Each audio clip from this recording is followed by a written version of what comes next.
بات ہے ایک جنگل کی، اور وہاں ایک کوا رہتا تھا۔ آپ جانتے ہیں نا، کوے کا رنگ بڑا کالا سیاہ ہوتا ہے، مگر وہ بڑا خوش تھا، بہت انجوائے کر رہا تھا لائف کو، طرح طرح کے کھانے کھاتا، اور رات ہوتی تو کسی بھی خوشبودار درخت پر جا کر رات بسر کرتا، انجوائے کر رہا تھا اپنی لائف کو۔ اچانک اس کی نظر ایک سفید کبوتر پر پڑی۔ وہ سوچنے لگا کہ میں کالا اور یہ سفید، یہ کتنا خوبصورت ہے، کتنا اچھا لگ رہا ہے، مجھ سے زیادہ خوش تو یہ ہوگا۔ اب اسی خیال میں وہ پریشان رہنے لگا اور اسے رات کو نیند بھی نہ آئے۔ ایک دن وہ کبوتر کے پاس پہنچا اور کہا کہ تم کتنے خوش نصیب ہو، تمہارا رنگ سفید ہے اور میں تو کالا ہوں، تم سے زیادہ خوش تو کوئی نہیں ہوگا۔ کبوتر نے کہا پہلے میں بھی یہی سمجھتا تھا، لیکن جب میں نے طوطے کو دیکھا تو میں حیران ہو گیا کہ طوطے کے تو دو رنگ ہیں، میرے پاس تو ایک ہی رنگ تھا۔ تو طوطا زیادہ خوش نصیب ہے، وہ زیادہ خوش ہے، وہ زیادہ لائف کو انجوائے کر رہا ہے۔ اب کوا کبوتر کو چھوڑ کر طوطے کے پاس پہنچ گیا۔ کہا طوطے تم تو زیادہ انجوائے کرتے ہوگے، کتنے خوش ہوگے کہ تمہارے پاس تو دو رنگ ہیں جسم پر، تمہاری باڈی بہت خوبصورت لگتی ہوگی۔ تو طوطا کہتا ہے کہ پہلے تو میں لائف کو بڑا انجوائے کرتا تھا کہ واقعی میں بڑا رنگ برنگی ہوں، مگر جب میں نے مور کو دیکھا نا تو مور تو کئی سارے رنگ لیے ہوئے ہے، اتنا خوبصورت ہے کہ اس کو دیکھ کر مجھے لگا کہ میں تو کچھ بھی نہیں ہوں۔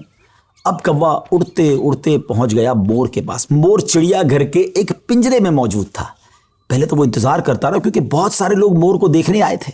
جب سارے لوگ دیکھ کر چلے گئے تو کوا مور کے پاس گیا کہ اے مور، ذرا یہ تو بتاؤ تم کتنے خوش ہو، کتنے رنگ ہیں تمہارے پاس، تم کتنے خوبصورت ہو۔ مور کہتا ہے پہلے تو میں یہی سمجھتا تھا کہ ہاں میں بہت خوبصورت ہوں، مگر پھر میں نے غور کیا کہ اسی خوبصورتی کی وجہ سے تو چڑیا گھر میں قید ہو گیا ہوں، روزانہ ہزاروں لوگ مجھے دیکھنے آتے ہیں مگر میں آزاد نہیں ہوں۔ اور پھر میں نے بڑا غور کیا کہ وہ کون سا پرندہ ہے جو چڑیا گھر میں قید نہیں ہے، تو مجھے سمجھ آئی کہ کوا ہی ایک پرندہ ایسا ہے جو چڑیا گھر میں قید نہیں ہوتا، اس کو کوئی قید نہیں کرتا۔ ناظرین، کوے نے جب یہ سنا تو اسے احساس ہوا کہ میں بھی اپنی جگہ پر واقعی خوش نصیب ہوں۔ اب یہاں بظاہر تو یہ ایک فرضی واقعہ ہے، لیکن اگر اس کو ہم اپنی زندگیوں پر امپلیمنٹ کریں، اپنے بارے میں سوچیں، ہمارے پاس بہت کچھ ہے، لیکن جب کسی کو ہم سے زیادہ والے کو ہم دیکھتے ہیں نا تو ہمیں اپنی چیزیں کمتر نظر آنے لگتی ہیں، اپنا گھر چھوٹا لگنے لگتا ہے، اپنی موٹر سائیکل، اپنی گاڑی، اپنی سائیکل وہ ہمیں بڑی کمتر لگتی ہے جب کسی کی بڑی گاڑی دیکھتے ہیں، کسی کا بڑا گھر دیکھتے ہیں، کسی کی لائف اسٹائل کو دیکھتے ہیں، جو ہے اس پر انجوائے نہیں کرتے بلکہ اس پر شکوہ کرتے ہیں، ناشکری کرتے ہیں۔ اس طرح زندگی نہیں گزرے گی۔ اگر آپ ہمیشہ اپنے سے آگے والوں کو دیکھتے رہیں گے تو آپ پریشان ہی رہیں گے۔ اگر آپ نے موازنہ کرنا ہی ہے، کمپیریزن کرنا ہی ہے، تو اپنے سے کمتر لوگوں کو دیکھیں نا۔